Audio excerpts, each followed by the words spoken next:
수익형 부동산은 최대 장점이 안정적인 임대 수익을 보장하는 것입니다. 매달 꼬박꼬박 제2의 월급이 나오기 때문입니다.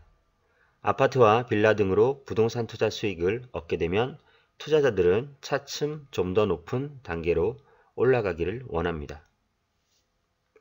TV의 연예인들이 빌딩 소유 소식, 주변 사람들이 상가로 매달 돈을 받고 있다는 얘기들, 특히 지인들 중에서 상가를 소유하고 있다면 나도 저런 상가를 하나 갖고 있다면 얼마나 좋을까? 이런 생각을 다들 해보셨을 겁니다. 생각만 하지 마시고 실천을 하시면 됩니다.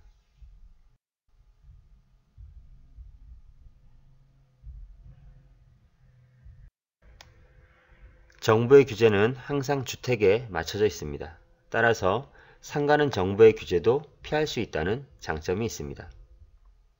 그리고 주택인 부동산은 인터넷의 발달로 시세가 투명해져서 일반 사람들도 어렵지 않게 가격을 파악할 수 있게 되었습니다.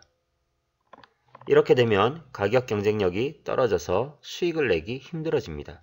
하지만 상가는 전문적인 분야라서 시세 파악이 쉽지 않습니다. 이런 이유로 상가 투자는 노력만 한다면 좋은 수익과 결실을 얻을 수 있고 안정적인 노후 대비에도 한 몫을 하게 됩니다. 수익형 부동산 중에서 상가는 임대 수익으로 월급과 같은 부의 시스템을 만들 수 있습니다. 하지만 상가 투자로 수익을 올리기 위해서는 여러 가지 사항을 종합적으로 살펴보고 분석을 해야 합니다. 올바른 판단을 하지 못하고 잘못된 투자를 하게 된다면 오히려 공실의 부담으로 인해 투자 실패로 이어지기 때문입니다. 그렇다면 수익형 부동산인 상가 투자는 어떻게 해야 하고 어떤 사항을 체크해야 하는지 살펴보겠습니다. 1. 상가 물건을 지나는 유동인구가 많은지 확인을 해야 합니다. 그래야 업종의 구분 없이 장사가 잘 될 확률이 높습니다. 장사가 잘 되면 당연히 공실의 위험도 줄어들고 꾸준히 월세 수익을 얻을 수 있기 때문입니다. 유동인구가 많으면 좋은 상권이 계속해서 형성되고 임대료와 시세 상승 두 가지를 모두 잡을 수 있게 됩니다.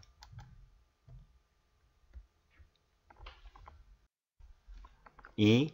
투자하려는 상가 물건이 지나가는 사람들 눈에 확실히 잘 들어오는지 확인을 하셔야 합니다.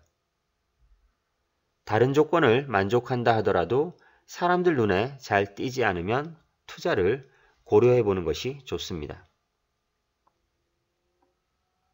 상가 앞에 큰 나무나 가로수가 막고 있는 경우 또는 후면 상가 등이 이에 속합니다. 이러면 임차인이 잘 들어오려고 하지 않습니다. 주변 상가를 눈여겨볼 수 있는 사람들의 눈에 잘 띄는 상가를 찾아서 투자를 하는 것이 좋습니다. 3.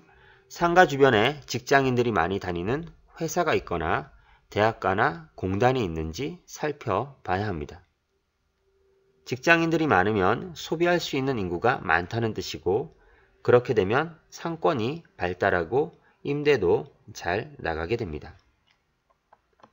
대학가도 고정 소비 인구가 있는 셈이고 공단도 사람들의 수요를 받쳐주게 됩니다.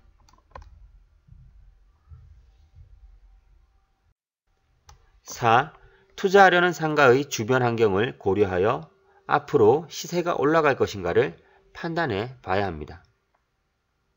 주변의 상권이 점점 발달해 가고 있는지 아니면 점점 쇠퇴하는 분위기인지 파악을 하셔야 합니다.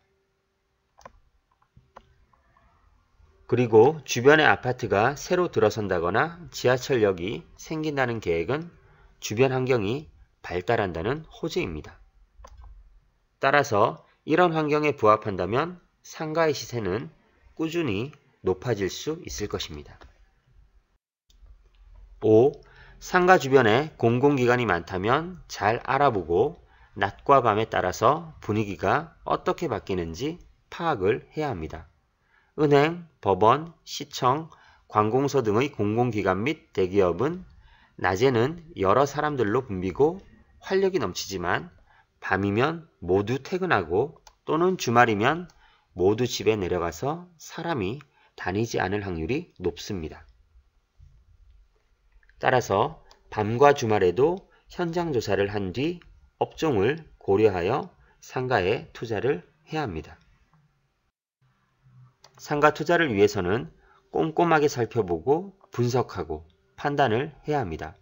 자칫 잘못된 판단으로 죽어가는 상가에 투자한다면 그리고 계속된 공실이 이어진다면 그 투자는 수익이 아닌 매달 빚을 갚아야 하는 결과를 초래할 수도 있습니다.